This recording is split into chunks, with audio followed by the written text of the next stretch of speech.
Saat menerima sounding dari pemeriksaan hasil kritis, segera lakukan pelaporan melalui EMR dengan maksimal waktu 30 menit. Dengan cara klik penunjang medis,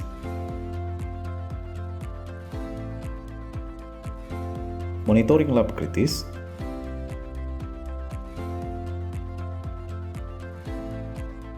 cari data pasien dengan hasil lab kritis, ketik nama dokter penanggung jawab pasien,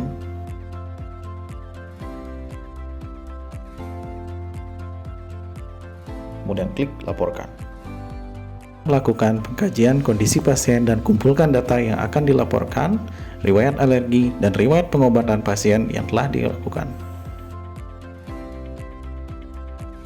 Lakukan teknik komunikasi efektif secara verbal atau via telepon.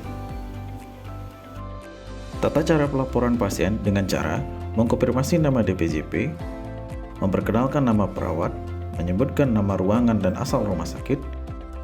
Setelah itu, menjelaskan data situasi pasien saat ini, background penyakit pasien sebelumnya, pengkajian pasien yang didapatkan pada saat itu, kemudian ajukan tindakan rekomendasi kepada pasien. Seperti contoh, "Selamat siang dokter, apakah ini benar dengan Dr. Agung? Izin dokter, saya perawat Heri, perawat Bakuk Tinggur RSUP Perawat Murah. Melaporkan pasien atas nama Dewi Tes dengan diagnosa CA cervix. Pasien saat ini mengeluh sakit perut dengan skala 6 dengan pendarahan aktif tidak ada.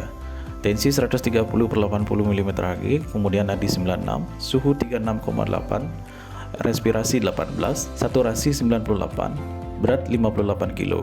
Dari hasil pemeriksaan fisik, pasien tampak tidur dengan posisi miring kiri sambil memegang perutnya. Pasien tampak meringis, pasien terpasang infus. Pasien merupakan riwayat CA cervix sejak 2 tahun yang lalu. Pasien telah melakukan kemoterapi. Pasien dipindahkan dari IGD sejak tanggal 3 bulan 9 tahun 2022 pada pukul 22 WITA. Pasien mendapatkan terapi sebelumnya yaitu infus NaCl 0,9% 30 tetes per menit, kemudian vitamin B kompleks, kemudian injeksi omeprazol 2 kali 1 ampul.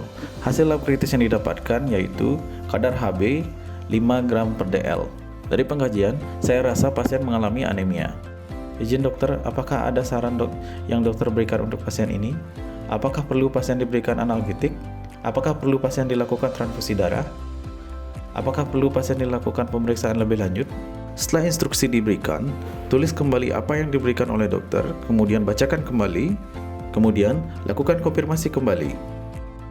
Apabila ada instruksi yang kurang jelas, lakukan pengejaan dengan menggunakan teknik fonetik alfabet.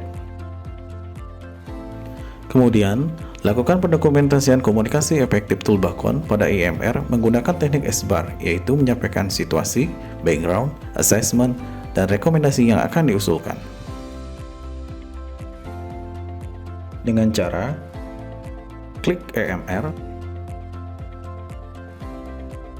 kemudian klik rawat inap, pilih instalasi rawat inap yang diinginkan, pilih ruangan yang diinginkan, kemudian klik detail, klik CPPT, lakukan penginputan CPPT, lakukan input data pada lembar SWAP. Setelah data diisi, pada data subjektif diisi dengan situasi yang terjadi pada pasien saat itu. Pada kolom objektif diisikan background atau history tentang riwayat pengobatan, terapi yang telah didapatkan, dan hasil lab penunjang. Pada kolom assessment diisi dengan pengkajian yang didapatkan pada saat tersebut. Untuk kolom plan diisi dengan rekomendasi apa saja yang diajukan kepada dokter DPJP. Pada kolom instruksi diisi dengan instruksi yang telah dilakukan proses Toolbakon, yaitu tulis, baca kembali, kemudian telah dikonfirmasi kepada dokter. Kemudian klik simpan. Setelah data tersimpan, kemudian kita klik Toolbakon. Nah, setelah diklik, kemudian kita scroll ke bawah, kemudian kita masukkan yang memberi adalah dokter yang memberikan instruksi. Jadi ditulis di sini yang adalah nama dokter yang memberikan instruksi. Silahkan diketik untuk nama dokternya, kemudian klik simpan. Sedangkan untuk yang menerima adalah perawat yang menerima instruksi. Nah, silahkan dicari nama perawatnya, kemudian klik simpan. Setelah itu, klik tutup. Setelah klik tutup, maka pendokumentasian Toolbacon akan muncul di bawah CPPT EMR. Dalam 1 kali 24 jam, dokter wajib memverifikasi instruksi via telepon dan mengklik tools verifikasi Toolbacon pada EMR.